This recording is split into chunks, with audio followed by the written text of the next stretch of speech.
Oremos. Nosso Deus e Pai, estamos em Tua presença e te agradecemos pela vida, te agradecemos por este dia, por tudo que tens feito por nós. Te agradecemos por estes momentos que teremos agora estudando a Tua Palavra, que Teu Espírito Santo esteja presente com cada um de nós, nos dando entendimento, nos ajudando, Pai, a colocarmos em prática o que nós aprendemos. Abençoa todos os que estudam conosco, cada um tem sua necessidade, seu problema, Tu conheces cada um, dê vitórias. Abençoa especialmente aqueles que nos escrevem pedindo orações, todos os nomes que eles citam, que sejam abençoados por Ti. Pedimos que abençoes Veneranda Evangelista, que hoje completa mais um ano de vida. Que Deus abençoe a nossa irmã Veneranda. Também pedimos uma bênção para a Sônia Rocha, para o Wesley, Wellington, Evelyn, Bruno, Leonardo, Carlos, Maicon, Renan, Vanessinha, também Sônia Marisa, Maria Antônia, Sidival e Eliana, Mônica Soares, Etineres, Bernadette Moreira, Girlane Vigário, Jandira Dias Alves, Elaine Melri, Cida Oliveira, que ontem aniversariou, e todos os demais, Pai, que estão nos escrevendo e pedindo orações, que recebam as bênçãos, Pai. Nós confiamos em Ti, no Teu poder, em nome de Jesus. Amém. Estamos dando sequência ao nosso estudo. Estamos falando sobre Josué na posse da terra. Ele sabia que precisava lutar contra os habitantes que ali estavam e que tinham que ser tirados da terra de Canaã, porque aquela terra foi dada para o povo de Israel. E Josué, ele se manteve leal, uma lealdade suprema, mesmo em zona de guerra. Ele estava pronto para adorar o Senhor em primeiro lugar. É o que nós temos falado aqui essa semana. Busquemos o Senhor Jesus, busquemos o reino celestial em primeiro lugar e as demais coisas nos serão acrescentadas. É isso que nós precisamos fazer cada dia. Quando nós lemos aqui em Josué 18 e nos versos 1 e 2, Josué, ele nos escreveu aqui dizendo as seguintes palavras: Agora que a terra estava sob o controle dos israelitas, toda a comunidade se reuniu em Siló e ali armou a tenda do encontro. Mas ainda restavam 7 tribos de Israel que não haviam recebido porções de terra como herança. Aquela terra que Deus deu para o povo de Israel, ela foi dividida por 12 tribos, de acordo com a promessa que Deus havia feito. E cada tribo recebeu a sua porção, menos os levitas, porque os levitas cuidavam dos serviços sagrados, do santuário, de todas as atividades religiosas, eram os levitas, e eles então eram mantidos pelos dízimos que os israelitas levavam. As outras 11 tribos levavam para os sacerdotes e para toda a tribo de Levi. Eles não receberam herança. Aqui, no capítulo 18, versos 1 e 2, faltavam 7 tribos ainda para receberem as suas terras. E Josué então toma a decisão de montar o tabernáculo antes de terminar de repartir as terras.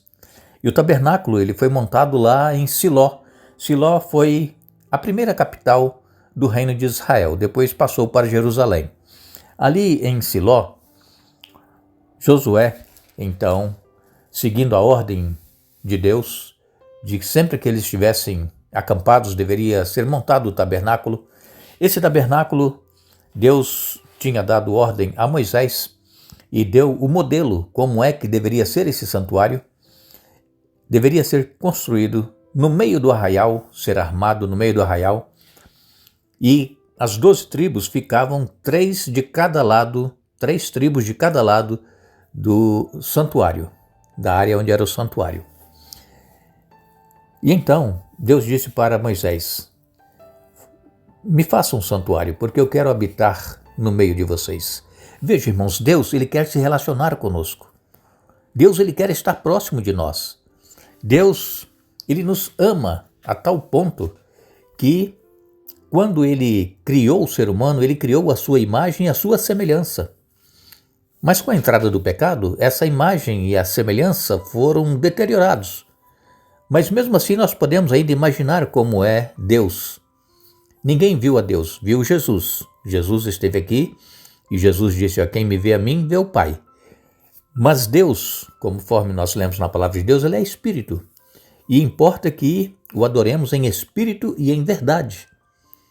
Mas quando nós estivermos nos céus e depois passarmos a eternidade aqui no novo céu, na nova terra, após o milênio, nós estaremos tendo a presença de Deus constante em nosso meio. Ele vai colocar o seu trono no meio da cidade santa, da Nova Jerusalém. Deus, ele quer se relacionar conosco e nós queremos nos relacionar com Deus? Como está sendo o nosso relacionamento diário com Deus através da Bíblia, através da oração, através do testemunho? Como é que nós nos relacionamos com esse Deus que quer estar no nosso meio, quer estar conosco? E então Josué, ele arma a tenda, o tabernáculo, em Siló, antes de terminar de repartir as terras. Nós até nos lembramos que o último a receber as terras foi Calebe, o qual Moisés havia prometido a Calebe que as terras que ele havia pisado quando ele foi espiar a terra com aqueles outros 11 espias, e somente Josué e Calebe acreditaram e creram que eles iriam tomar posse da terra. Então Moisés falou: olha, aquela terra que você pisou, olhando a terra lá de Canaã, aquela terra vai ser sua. E então Calebe, ele se aproxima de Josué depois que eles montam o tabernáculo em Siló, e ele pede: dá-me aquele monte que falou Moisés que seria meu, que eu possuiria aquela terra. Vejam, Deus, irmãos, ele cumpre todas as promessas que ele faz. Deus, ele é fiel e nós precisamos crer nesse Deus que quer fazer o melhor por cada um de nós. Mas para isso, nós precisamos ouvir a sua voz através da Bíblia, nós precisamos obedecer os seus ensinamentos para que nós possamos ser abençoados por Deus. Muitas pessoas dizem: não, mas eu creio em Deus, eu aceitei Jesus, eu fui batizado, mas para por aí. A obediência fica de lado. Aquilo que Deus requer, ontem, por exemplo, nós falamos das 2 pedras que foram colocadas perto daquele altar que Josué construiu, 2 pedras grandes, pintadas de cal, e nelas, nas 2 pedras, estavam escritos os mandamentos de Deus, a ordenança de Deus para o povo de Israel, para que eles não se esquecessem. Mas, como dissemos ontem também, o ser humano tem memória curta, esquece muito fácil, e quando nós vamos passar pelas águas, quando nós aceitamos a Jesus, nós recebemos orientações, estudos e dizemos: olha, assim, nós vamos procurar fazer tudo o que o Senhor nos pede. Mas depois que passa pelas águas, esquece daquilo que Deus pediu. Então nós precisamos buscar a Jesus, ter relacionamento com Deus enquanto é tempo. Porque vai chegar um dia, vai chegar um momento em que não haverá mais tempo. E aí, o que acontecerá? Nós não teremos mais a oportunidade de servir e de adorar o Deus verdadeiro. O tempo vai passar. E o tempo, então, é hoje, para nós buscarmos o Senhor. Sabemos que no santuário terrestre havia os sacerdotes da tribo de Levi, e Jesus, depois que ele esteve aqui e voltou para os céus, nos diz em Hebreus que ele entrou no santuário celestial e ele intercede por cada um de nós. Ele é o nosso sumo sacerdote. Nós vamos ler Hebreus capítulo 6, versos 19 e 20, nos diz: essa esperança é uma âncora firme e confiável para nossa alma.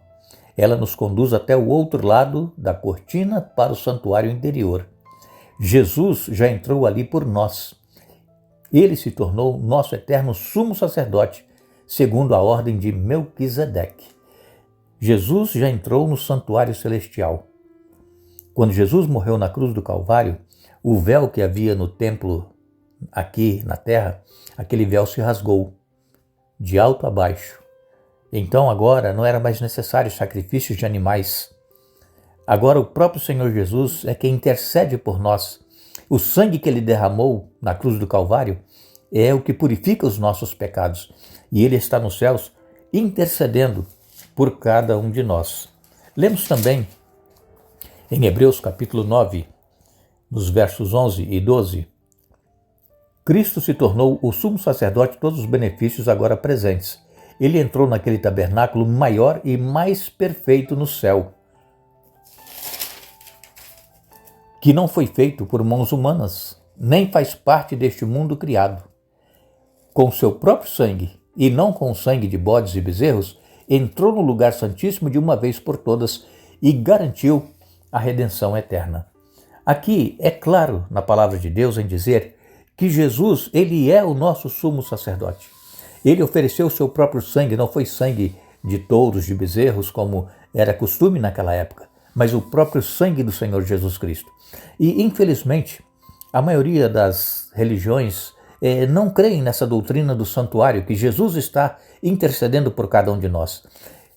A maioria das religiões pregam que tudo que Jesus tinha que fazer já foi feito, ele não precisa fazer mais nada. Sim, Jesus fez tudo, pagou o preço dos nossos pecados, mas agora ele está intercedendo por todos aqueles que o aceitam.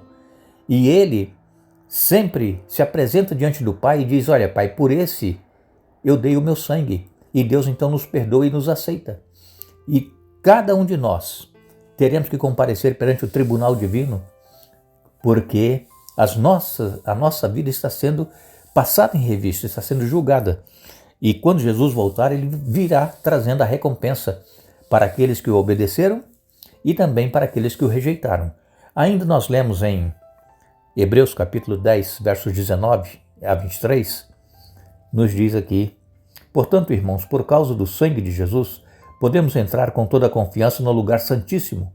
Por sua morte, Jesus abriu um caminho novo e vivo através da cortina que leva ao lugar santíssimo. E uma vez que temos um sumo sacerdote que governa sobre a casa de Deus, entremos com coração sincero e com plena confiança, pois nossa consciência culpada foi purificada e nosso corpo lavado com água pura. Apeguemo-nos firmemente, sem vacilar, à esperança que professamos, porque Deus é fiel para cumprir sua promessa. Aqui a Bíblia está deixando muito claro que nós poderemos nos achegar com confiança ao trono da graça, ao lugar santíssimo. Jesus está lá. Jesus, ele não nos rejeita. Jesus, ele não nos diz que nós não merecemos, porque quando Jesus esteve aqui na terra, quantas pessoas que nós julgávamos que não eram dignas de receberem a bênção, receberem cura, receberem salvação, Jesus não rejeitou ninguém. E o mesmo Jesus que está nos céus, no santuário celestial, ele está esperando por cada um de nós. Que nós possamos tomar essa decisão de ir a ele enquanto é tempo. E como eu disse para vocês, Deus, ele vai estar conosco quando Jesus voltar.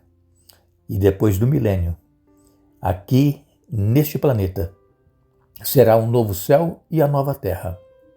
E aqui então, Deus estará conosco, como diz Apocalipse 21:3.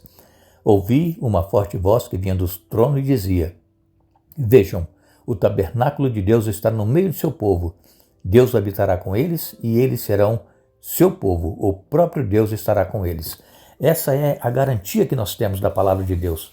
Deus estará conosco por toda a eternidade.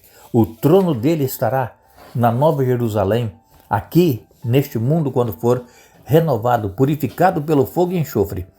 Aqui então nós viveremos toda a eternidade. Que Deus nos ajude a aceitarmos esta doutrina do santuário e vivê-la na certeza de que Jesus está intercedendo por nós e que nós podemos com confiança chegar a qualquer momento diante do trono da graça para recebermos misericórdia em tempo oportuno. Que Deus nos abençoe, que Deus nos dê um bom dia. Amanhã estaremos novamente juntos para concluir o estudo desta semana. Desejamos a todos que o Espírito Santo continue presente em nossa vida e que sejamos todos abençoados por Deus.